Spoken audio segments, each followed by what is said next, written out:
My name is Amy Graves. A year ago, just over a year ago, I lost my brother Joshua to an accidental overdose of prescription drugs and alcohol.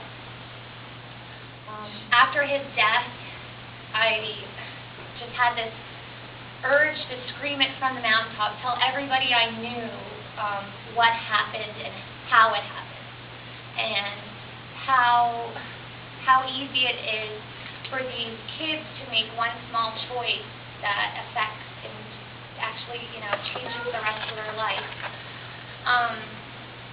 Since my brother died, the first 6 months, we kind of put all our faith in the justice system and, all these government organizations who are there to help, and we thought, we trust them, we're just going to let it go, and they're doing an investigation, these people are professionals, and we'll get to the bottom of this.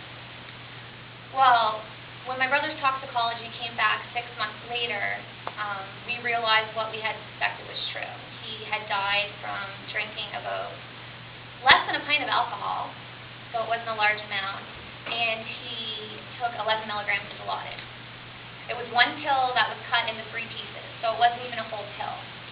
And that's what killed him. He went to sleep and he just never woke up. Asking the police, we went to them and said, well, now we know what killed him. My brother didn't have a prescription for Dilaudid, so where did it come from? Obviously, drug trafficking occurred. He had to get it from another source. They said, sorry, all we need to investigate is the cause of death. We know why he died. There's no reason to investigate how he got it. So that didn't sit well with me and my family.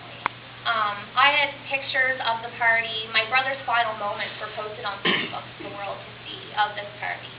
So in my mind, there was no excuse. The police couldn't take these people in and just ask them, what happened? They told me, it's against their rights. We can't just question people. So I called the New Minas Police Detachment, and I went through every rank. I just got bumped to the next person, to the next person, to the next person. So I got to the end of the rope, and he finally said, I'm sorry, there's nothing more we can do, the case is closed. And I said, okay, well, how do I file a complaint? He then informed me that I would be the first to file a complaint, and I said, great, there's a first for everything. This will be it. The South Shore, they had the police from the South Shore look at my brother's case and see if it was investigated properly. Turns out it was not. They found lots of things that the police did not do properly in terms of investigation, like question the people at the party. That would be the first thing, in my opinion, you would do. So then the South Shore, some police from the South Shore, they went and did what, in my opinion, the New Minas Police should have done in the beginning. They went and they took the people in from the party, questioned these individuals, and big surprise, some of them fessed up. These weren't hardened criminals. These were kids from 16 to 22 at a house party. So somewhere along the line, they got enough information from interviewing all the party people that they could lay charges. Within 6 months of my complaint, there was charges laid on an individual. The charges were criminal negligence causing death and trafficking a controlled substance, which was the Dilaudid.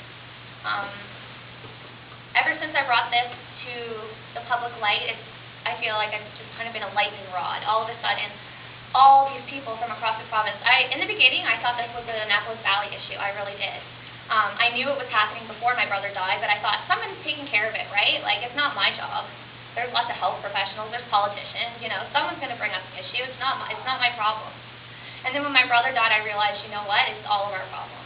And maybe if I had spoken up a little sooner, you can always say what if, but that is one of my biggest regrets, is not taking the issue seriously. I was one of those ignorant people that thought that people were affected, oh, they were troubled, or they were bad kids, or I was just as guilty as everybody else for stigmatizing addiction. I didn't think it was going to happen to my brother or my family.